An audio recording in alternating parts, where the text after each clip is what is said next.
Hi, ఇంట్లోనే చెకోడీలు ఎలా ready చేసుకోవాలో చూద్దాం. ఒక బౌల్ తీసుకుని 2 గ్లాసెస్ బియ్యం పిండి వేసుకొని దాంట్లో 1 గ్లాస్ మైదా పిండి వేసుకోవాలి. మైదా పిండి ఎందుకంటే చెకోడీలు బాగా క్రిస్పీగా వస్తాయి. క్వాంటిటీని బట్టి వేసుకోవాలి. 2 గ్లాసెస్కి 1 గ్లాస్ వేసుకోవాలి. 4 గ్లాసెస్కి 2 గ్లాసెస్ వేసుకోవాలి.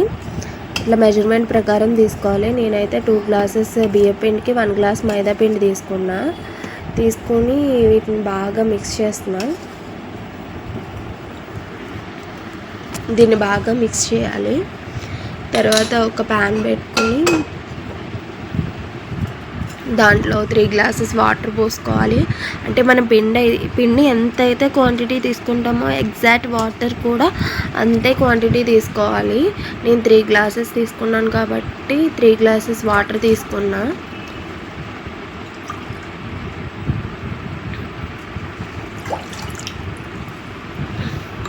మీరు ఎన్ని గ్లాసులు పిండి తీసుకుంటారో సేమ్ అన్నే వాటర్ కూడా తీసుకోండి. నేను 3 తీసుకున్నాం కాబట్టి 3 తీసుకున్నా. ఇక్కడ వాటర్ బాగా బాయిల్ అవ్వాలి. బాయిల్ అయిన తర్వాత కొంచెం ఉప్పు వేసుకోవాలి. సరిపడా టేస్ట్కి మనకి ఎంత సరిపోతుందో అంతే. తర్వాత కారం మరీ ఎక్కువ వేసుకోవద్దు. ఎక్కువ వేసుకున్నామంటే కారం వాసన వస్తుంది. మీడియంగా వేసుకుంటే సరిపోతుంది. తర్వాత ఇట్లా మరిగిన తర్వాత కొంచెం ఫుడ్ కలర్, ఇది ఆప్షనల్, మీకు నచ్చితే వేసుకోండి లేకపోతే లేదు. ఇట్లా వేసుకుంటే బయట మనకి షాప్లో ఎట్లయితే దొరుకుతాయి యాజ్ ఇట్ ఈజ్ అదే కలర్లో ఉంటాయి. మీరు వేసుకోకపోయినా పర్వాలేదు. తర్వాత దీంట్లో పిండి వేసుకోవాలి. మనం మిక్స్ చేసుకున్న పిండి ఉంది కదా, అది వేసుకొని బాగా కలుపుకోవాలి మొత్తం పిండి అంతా కలిసేలాగా. తర్వాత దీన్ని ఇట్లా ఒక ప్లేట్లోకి తీసుకుని చపాతీ ముద్ద మనం ఎట్లయితే చేసుకుంటామో ఎలా అయితే కలుపుకుంటామో అట్లే బాగా కలుపుకోవాలి. కొంచెం కావాలంటే ఆయిల్ వేసుకోండి, అది ముద్ద అవ్వడం కోసం.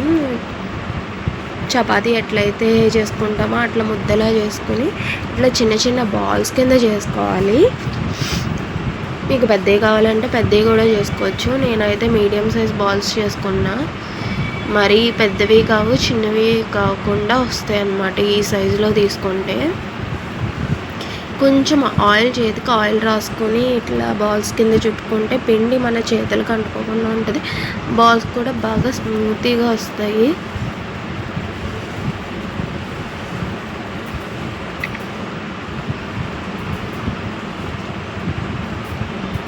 ఇట్లా మొత్తం అన్ని బాల్స్ కింద చేసేసుకోవాలి.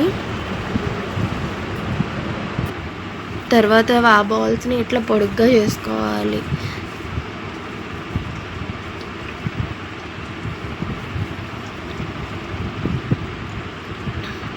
మొత్తం పొడుగ్గా చేసుకోవాలి మొత్తం వీటిని.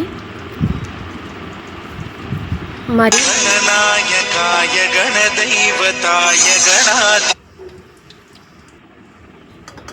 ఇట్లా మొత్తం అన్నీ పొడుగ్గా చేసేసుకోవాలి.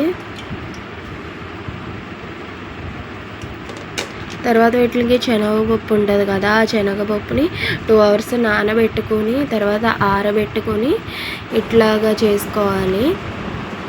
ఇట్లా అంటించుకుంటే సరిపోద్ది. వాటికి అంటించుకున్న తర్వాత డీప్ ఫ్రైకి సరిపడా ఆయిల్ వేసుకుని వీటిని దాంట్లో వేసుకోవాలి. కొంచెం ఆయిల్ బాగా వేడెక్కిన తర్వాత కొంచెం సిమ్లో పెట్టుకుని వేయించుకోవాలి. బాగా హైలో పెట్టుకున్నామంటే ఇవి మాడిపోతాయి. కొంచెం సిమ్లో పెట్టుకుని వేయించుకుంటే లోపల కూడా కుక్ అయ్యి క్రిస్పీగా ఉంటాయి అన్నమాట.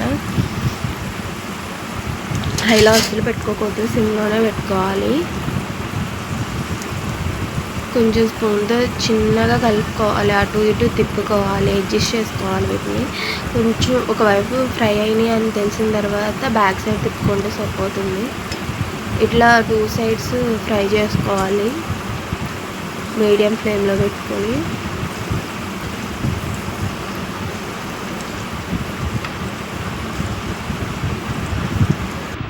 అంతే, చాలా ఈజీ రెడీ అయిపోతాయి ఈ చెకోడీలు. చాలా